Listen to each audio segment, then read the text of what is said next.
I'm Jung-In. And I'm Lynda Clarke, and we're both R&D fellows at InGAME. Do you remember how we were during the first lockdown in March? I'm sure we were all confused and hoped the situation would return to normal by the summertime. The online events and conferences seemed a temporary solution at the time, but has become a new standard for every public event. In this video, we will look at clever and creative responses to, or experiences that have thrived during the pandemic. Video calls used to be optional, but now Zoom is our new standard platform for meetings and webinars. It is a great platform which allows you to meet people easily, but because of its convenience, you may sometimes realize that you squeezed too many Zoom calls into one day. This gave rise to a new expression, Zoom fatigue. Can we make Zoom more fun? When we're on video calls, it's become virtual etiquette to mute our microphones while someone else is talking. However, that creates an awkwardly quiet room for the speaker. As a solution to the problem, Kinetic Pixel introduced a way to create a Zoom audience layout which allows a full stereo mix of all contributed sound without interference in the individual's audio, making for an experience a little closer to having a real audience. As a speaker, it's also difficult not to look around at everyone's facial expression when you're on Zoom, so it really helps if the audience members are nodding or sharing emoji reactions. The Dropbox team highlights this point and other tips on how to keep your Zoom events inclusive and accessible in their Virtual First Toolkit, How to Communicate Effectively. Peter Woodbridge created another accessibility tool with his real-time speech-to-text tool for Zoom, so that more people can be included in these virtual conversations. Although this is actually one of those features that will likely benefit everyone, in the same way that using subtitles in video games and YouTube videos has become a default setting for many players and viewers. Peter Woodbridge was also behind Ready Player Zoom, a fun and immersive Zoom stage which brings video participants into a Blade Runner-style scene on video screens and advertisements amongst neon flashing lights. But why not take that playful use of Zoom a step further? Jeff Watson, an assistant professor of interactive media and games at the University of Southern California, put out a call for students to create games using Zoom. You can play the winning games on the site zoomjam.org or submit your own. However, Zoom is not the only online platform which has been explored. Mozilla Hubs is a virtual 3D environment which anyone can create with a couple of clicks. You can access the Hub rooms with a web browser or a VR headset. In September, the Game Engines Beyond Games conference happened in Mozilla Hubs and was live streamed through Baby Castle's Gallery's Twitch channel. I presented one of my research ideas there too. It was such a refreshing experience after attending so many Zoom calls, as I could see other speakers actually standing around in the same room by their avatars. Just one little hiccup was that some speakers had a hard time finding their way to the stage in virtual space. Mozilla's control options are intuitive for video game players, but for some people, it might not always be an easy task. This is one risk when we introduce a new platform. We all need some time to learn how to use it properly. At one of the CICP virtual events roundtable, Aisha Easton from Immerse UK shared her experience of running the event The Future of Work in VR with HTC Vive. It was fascinating to hear about the behind-the-stage production. She highlighted that organizing virtual events takes as much work as physical events. For instance, to minimize lagging issues, only a limited number of people should be on the virtual stage and live stream when a bigger audience is involved. That means it requires an invisible camera person in the virtual space. Also, she advised considering the amount of time it takes to get to different areas in the virtual world when designing it. And uploaded a photo of myself. It's not only conference stages moving to virtual, but also workplaces.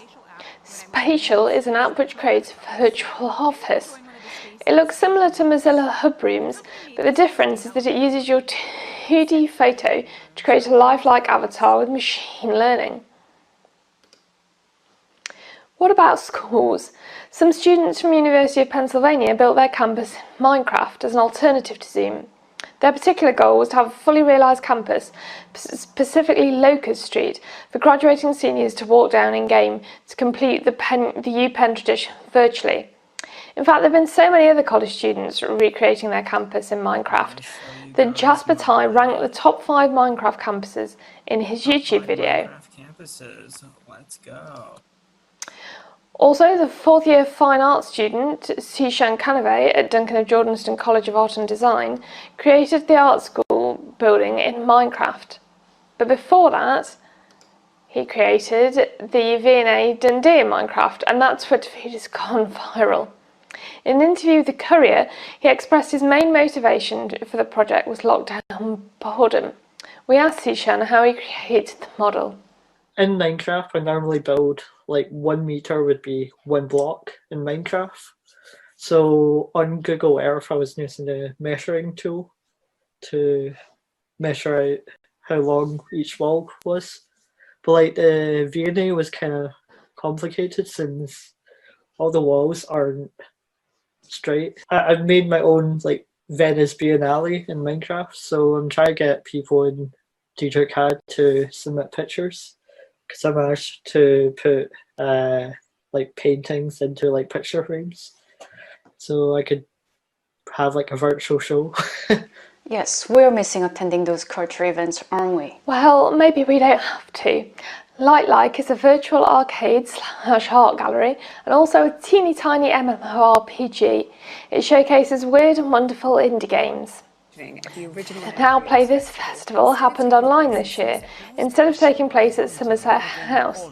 It hosted various experimental games, from a multiplayer Twitch chess game to the festival keynotes in Animal Crossing.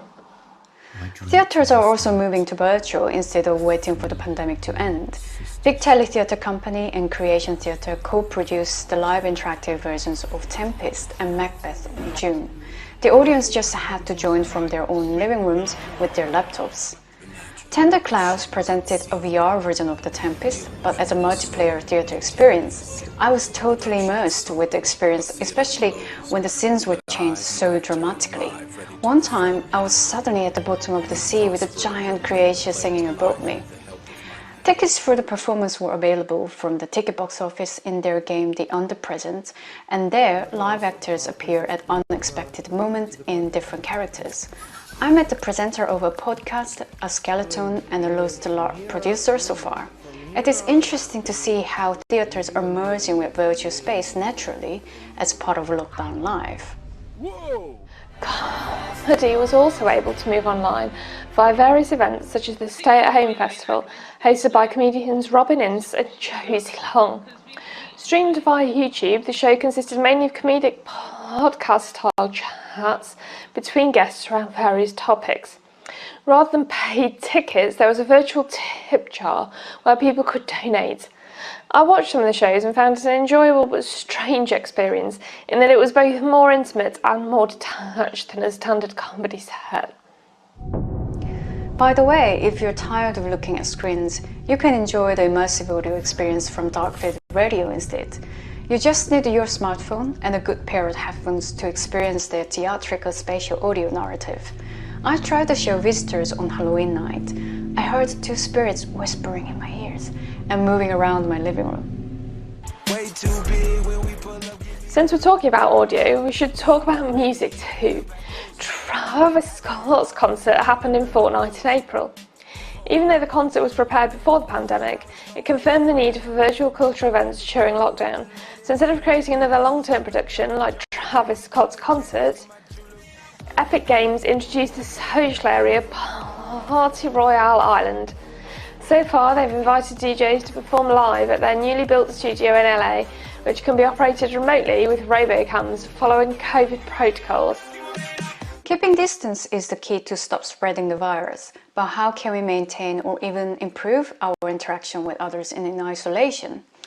In collaboration with InGAME, the theatre companies at the UK hosted the Project Perfect Stranger on WhatsApp and the post-normal game show Playground on Zoom to experiment with intimacy across distance using available online platforms. All the participants were paired with a partner anonymously and performed tasks sent by the host together. The game show was live-streamed on YouTube too. The participants played such as a fill-in-the-blank to discuss collaboration and finally were able to discover their partner's identity. We asked Yade why they decided to create game shows. They felt like a very appropriate response really to an increasingly absurd world. There's loads of research published about how humour can be used as a really good way to reframe a situation, and I think that's what in this moment we're having to do a lot of. With Project Perfect Stranger, we were connecting people from across the world. This project, in a very simple way, tries to transcend the limitations of social distancing, of self-isolating, of lockdown and quarantine, and it allows us to meet in a completely different register, in a completely new pitch. To share intimacy with somebody may not require physical closeness or even verbal language.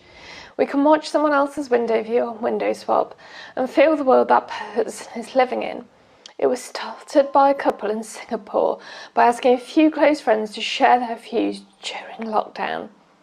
In June, they expanded this idea and received hundreds of video submissions from different countries across the world. Submissions are still open. During this pandemic, all kinds of entertainment and meetings had to move online. Whether that's conferences, comedy shows, expos or theatre, we're online now more than ever. Some existing formats have moved directly into the metaverse with little alteration, while others have been specially crafted to make the most of online. As more platforms and norms emerge and our literacy with these kinds of events grows, we have more opportunities than ever before to design engaging events for a global online audience.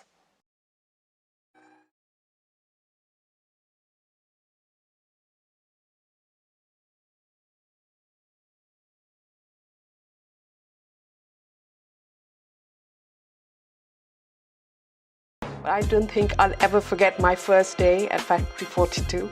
News of a possible national lockdown because of COVID had just broken. We had actually launched a new experience in the Metro Centre in Gateshead. Had moved into full production and ready for a performance in June 2020. We had created and established an amazing story with Aardman. All our technology was in place.